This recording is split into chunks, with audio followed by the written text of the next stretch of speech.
Are they gone? The North Korean internet police are gone. Okay, right. Today we are talking about the world's worst hotel, and it just so happens to be based in North Korea.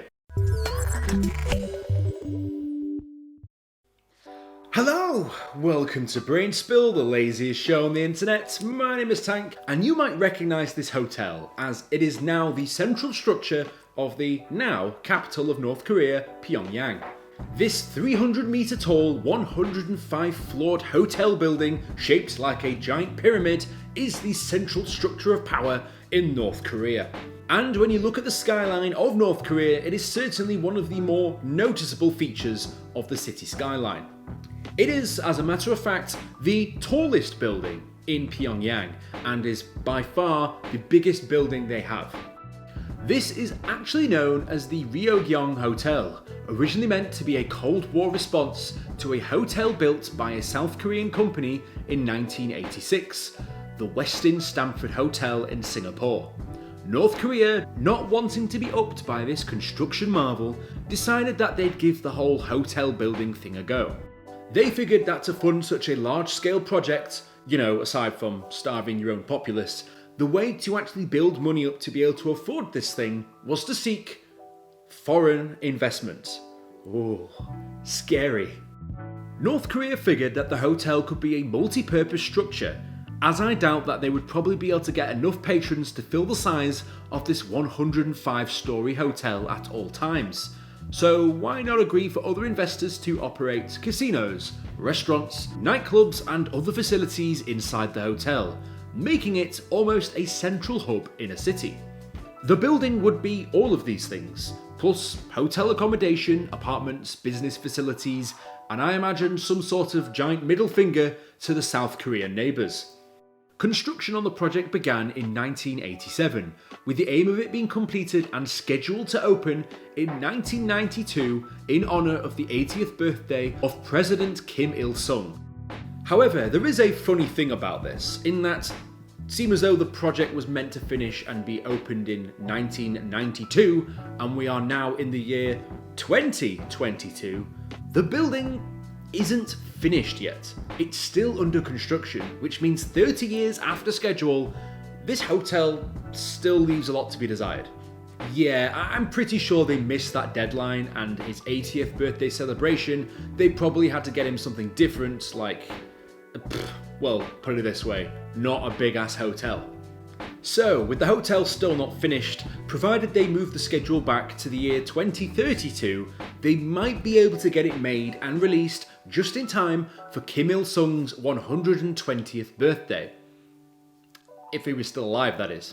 The hotel did reach the height that it was intended to in 1992, but this just so happened to be around the same time that the Soviet Union collapsed, resulting in an economic crisis for North Korea, and then an unforeseen delay into the project. Just to give you some perspective on why the project had to be halted, a Japanese newspaper believed that the project cost anywhere in the region of $750 million, which was about 2% of the entire country's GDP at the time. This just shows how much of a drain this thing must have had on the economy as a whole, with a view of trying to one-up the architects in South Korea, at the sacrifice of other public spending, I can only presume. So, for a whole 10 years after this happened, nothing really happened. The building was basically a hollow structure. Wasn't really what they were probably hoping for. Mainly due to the fact that, yes, whilst the structure was completed, it had no fixtures or fittings, no windows, nothing. It was just a bare, empty building. This massive spire just ominously stood in the centre of the city, with many even speculating on the condition of the building in the first place, including, quite importantly, the concrete that they'd used to build this megastructure. There were some concerns raised in relation to the alignment of the elevator shafts, which is just ridiculous that they could spend so much money on this hotel only for it to be a safety risk all around. The problems are not only noted by foreign journalists, but the North Korean government themselves even went to great lengths to simply not address this. Basically, they just tried to ignore its existence in the first place. not including it on maps, and even going as far as digitally altering photographs to pretend this Goliath of a building was not just a vacant husk in the centre of North Korea, despite it being the single tallest building in the capital. And as great and grand as the North Koreans want you to believe this hotel actually is, it is the foreign journalists that actually dubbed it the name the worst hotel in the world, or some even went as far as calling it the Hotel of Doom, which is a colourful way to explain it. You might think with that rather villainous name that this would be the new headquarters for the Legion of Doom, but it's called that mainly due to the fact that this building was an architectural disaster. Or so it was, at least. But wait, there's a new development, people. There are changes in the works. Back in 2008, the beast of this architectural construction decided to have new life breathed into the project. And how did that happen? Well, after 16 years of nothing, the work started again by an Egyptian construction firm, Orascom Group. But how wasn't this a write-off? Somehow a $400 million deal was struck with the North Korean government to build and run their own cellular network, connecting this with the building itself. Not so much actually happened with the rest of the construction, mind you. This was probably just helpful due to the fact that it was really, really tall. Because yeah, they basically just built a giant concrete structure that goes into the sky, so it almost seems perfect to stick a telecommunications mast on the top of it and make a little bit of money on the side. You know, business and all. This work was estimated to be completed in 2012, coinciding with the 100th anniversary of the birth of the now dubbed Eternal President, Kim Il-sung. Guys, I told you, it's getting closer. I mean, yes, there was this 100th birthday, and then there's the 120th coming up. It's all things that are happening in the works. You know, because the hotel still isn't finished.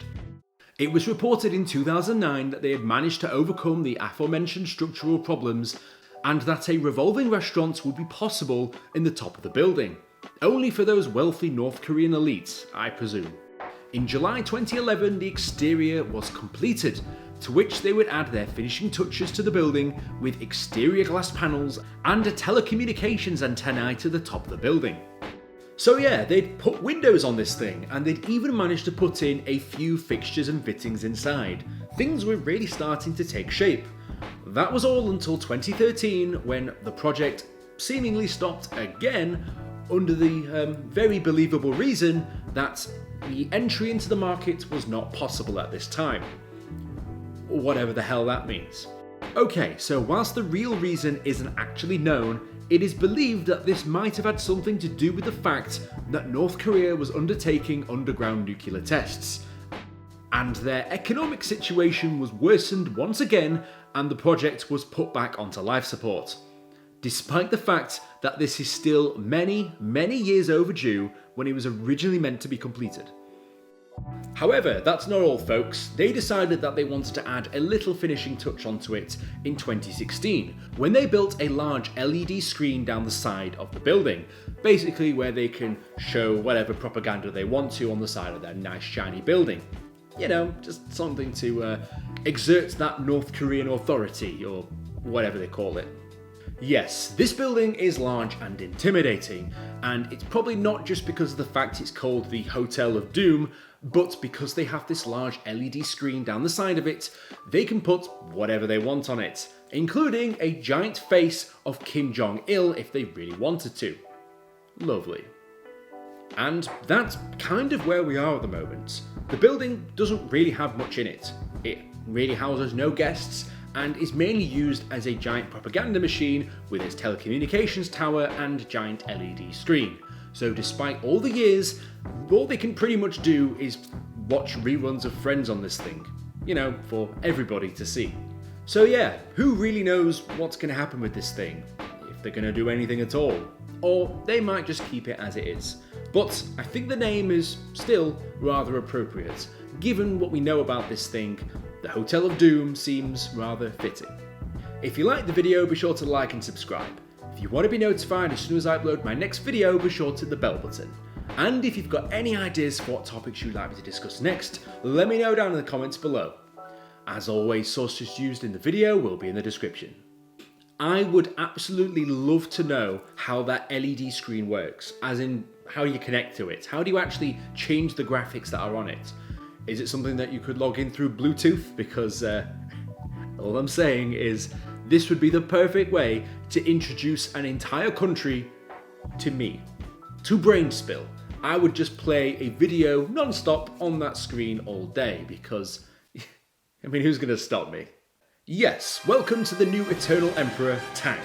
Certainly someone who deserves to be on this giant, empty concrete building called the Hotel of Doom. I don't know. I'll see you guys in the next video. Fantastic.